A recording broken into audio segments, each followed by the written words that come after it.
Tsaka naging proud ako kasi kagabi, mga kasama ko mga Pilipino, we are watching BBTF tsaka B-Ball Mm. sa Sky dito sa may Parting Guilford. Mm. Ngayon, na-mention ng isang commentator na yun nga may laban nga si Cuadro Alas and talagang they put him down so badly. And apart from that, di ba nga dapat Why? Teka lang, kakalabanin why niya? do they put Casemiro down? They put Casemiro down? They talk down on him? Kasi nga yung the situation about the overweight and things like tsaka yung kanyang kailangan niyang hindi siya above sa 128. So napakahirap noon for him to win.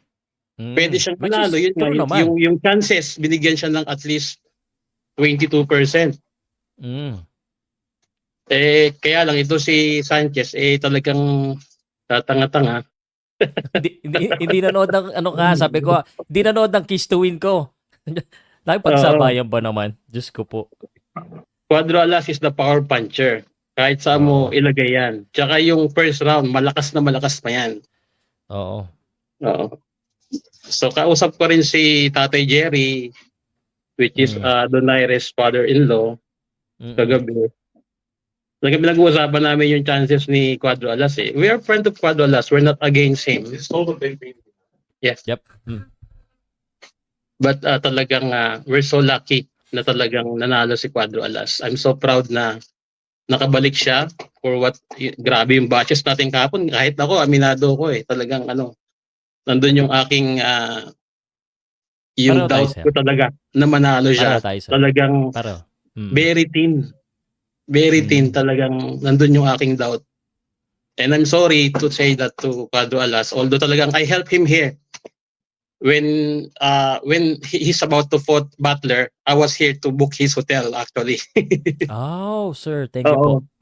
I was here. Pero tayo naman na-disappoint din tayo doon sa weigh-in. Kaya nga daming galit sa akin, kita mo.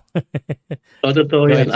I'm not backing fire on him. Kaya lang talagang supposed to be, sabi nga ni Kuya Stephen na June na yan for Inoue. Which is talaga, noon pa, matagal na.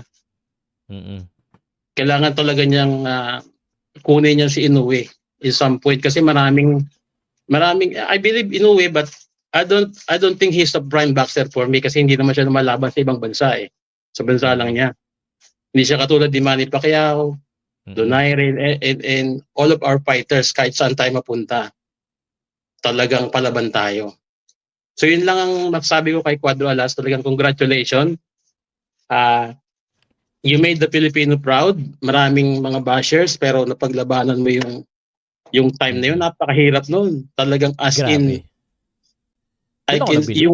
yung puso niya doon na dinudurog ka all the way na hanggang sa pag-akyat mo sa ring, nandun yung doubt sa'yo, nandun yung pagbabash sa'yo every time. May isip mo yun. Kaya nga nung in-interview siya, talagang medyo parang nasaktan din ako, no? Kasi yung sabi niya, although grabe yung basher, sabi niya, ibig sabihin talagang nakikipaglaban ka, no? Pero yung isip mo talagang ang gulo. So siguro talagang binigay ng Diyos sa kanya yung pagkapanalo na yon to show the world na kailangan natin magkaisang mga Pilipino. Tama po. Yun lang, Sir Pao. At for you as a commentator, hindi naman mawawala yun. Dito nga sa England mga big time commentator na rito, nag-doubt nga sa kanya Ibig sabihin, in all the way sa pagiging isang commentator, natural yun Kasi hindi mo pwedeng bigyan ng credit kagad yung isang boxers kung alam mo naman na talagang dihado siya, talagang yung preparation niya kasi makikita mo naman kung nag-overweight ka and then from there, sige nga, and then you will catch up to 128. Usually, 135 yan, 140 yan si QA bago lumaban. Pero ngayon, 128 lang before. And then 4 hours, yun ang pinag-usapan namin ni Tatay Jerry. 4 hours kang magre-rehydrate. Yep. Goodness, napakahirap nun sa isang boxer. Baka magsuka-suka ka nun.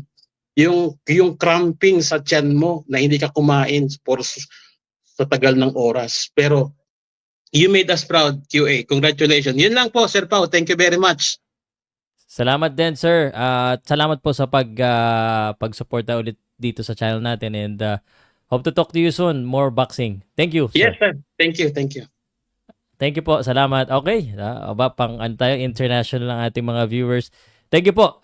Of course, let's give Healing a chance. Congratulate natin. Nandito yung mga medyo dating mga nakasama ni Casimero. And then, of course, ako, again, inahamon ko nga yung mga nagsasabi ng mga kupal at saka yung mga galit nyo sa akin. Pumasok kayo dito, sabihin nyo sa akin ng maayos yan, harap-harapan. Parang ito si TJ Goson, ito na yata. Tingnan natin. TJ!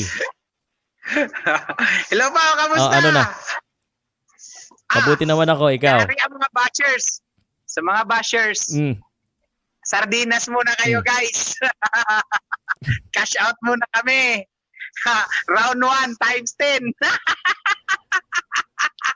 Grabe yun, no? Ito lang Loko-loko. pa, ito lang, lahat ng ginawa nila, ang babas, tapos piniga pa si Casimero. Di ba? Lugi Tapos siya doon. sabi pa nila, masosuspended daw si Casimero at hindi makakalaban kay Inoue. Tama ba, Pao? Sino Bakit nagsabi hindi niyan? nila sabihin yun kay Luis Neri na ban for life sa Japan, nag-steroids, pero nakalaban pa rin si Inoue? Sige nga, paki-explain nga yun.